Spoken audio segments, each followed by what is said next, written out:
అష్ట దిగ్బంధనంలో అమరావతి, జల దిగ్బంధనంలో విజయవాడ. ఇక్కడ ఈ వీడియో చూడండి.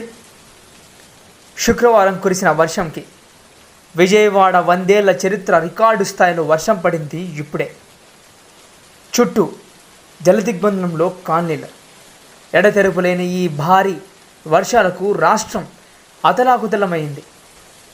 ఏంటి, ఎప్పుడు వచ్చే వర్షాలే కదా, ఈ వర్షాలు కోస్తాంధ్రకు కొత్తవేం కాదు, ఇలాంటి వరదలు ఎన్నో చూశారు అని అనుకోవచ్చు. కానీ ఆంధ్ర రాష్ట్ర రాజధానిగా గొప్పగా చెప్పుకున్న మన అమరావతి ఇప్పుడు ఈ వర్షానికి అష్ట దిగ్బంధనంలో ఉంది. రాబోయే రోజుల్లో ఈ ప్రాంతం ఒక పెద్ద మహానగరంగా సృష్టించబడుతుంది. మరి ఇలాంటి నగరాల్లో ఇలాంటి వర్షాలకు ఈ ప్రాంతం వరదల్లో మునిగితే ఏంటి పరిస్థితి? నిజానికి మన దేశంలో 2/3 జనాభా తీవ్రంగా వరద ప్రభావిత ప్రాంతంలోనే నివసిస్తున్నారు. అంతెందుకు, మన పక్కన ఉన్న హైదరాబాద్ పరిస్థితి ఒకసారి చూడండి. చిన్నపాటి వర్షానికే అక్కడ పరిస్థితి ఎలా ఉంటుందో మనం చూస్తూనే ఉన్నాం. అక్కడ పెద్ద నది కూడా లేదు. కానీ పెరుగుతున్న జనాభాకు అనుగుణంగా హైదరాబాద్ చుట్టూ 5,000 కిలోమీటర్ల డ్రైనేజ్ వ్యవస్థ ఉండాలి. కానీ హైదరాబాదులో 1,500 కిలోమీటర్లు మాత్రమే డ్రైనేజ్ వ్యవస్థ ఉంది.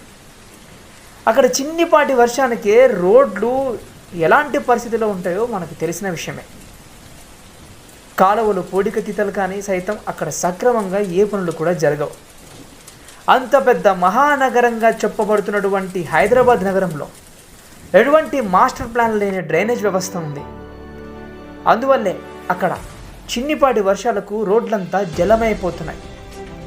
నిబంధనలకు విరుద్ధంగా నది పరివాహక ప్రాంతాల్లో చెరువులు అక్రమాలకు గురై వరద ఉధృతికి ముఖ్య కారణాలుగా కనబడుతున్నాయి. అంతెందుకు, మన పక్కనే ఉన్న చెన్నై కూడా అతిపెద్ద నగరం. 2020లో మీరు చూసే ఉంటారు. చెన్నైలో వచ్చిన వరద విలయం గుర్తుంది కదా. అక్కడ కూడా సరైనటువంటి డ్రైనేజ్ వ్యవస్థ లేకపోవడం వల్లే ఇలాంటి వరదలు కాలనీ నీటితో ముంచెత్తుతున్నాయి. శుక్రవారం పడిన ఈ వర్షానికి రాజధాని అమరావతి ప్రాంతంలో రాబోయే మహానగరంగా ఆవిర్భవించబడుతుంది. అదే అమరావతిలో హైకోర్టులోకి వర్షపు నీరు వచ్చింది. విజయవాడ, మంగళగిరి, రాజధాని అమరావతి చుట్టుముట్టిన వరద పోటెత్తిన వాగులు, హైకోర్టులోకి నీళ్లు కూడా వచ్చాయి.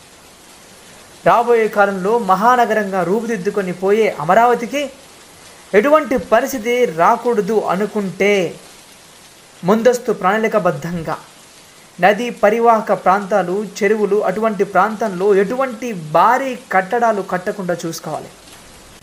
అలాగే నిబంధనలకు విరుద్ధంగా తగినట్టుగా రాష్ట్రంలో ముందస్తు వరద హెచ్చరిక వ్యవస్థను కూడా ఏర్పాటు చేసుకోవాలి.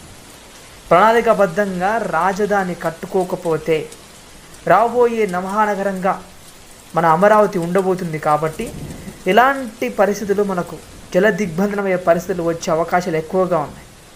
ఇప్పటి నుంచే ప్రణాళికాబద్ధంగా రాజధాని విషయంలో ఉంటే బెటర్.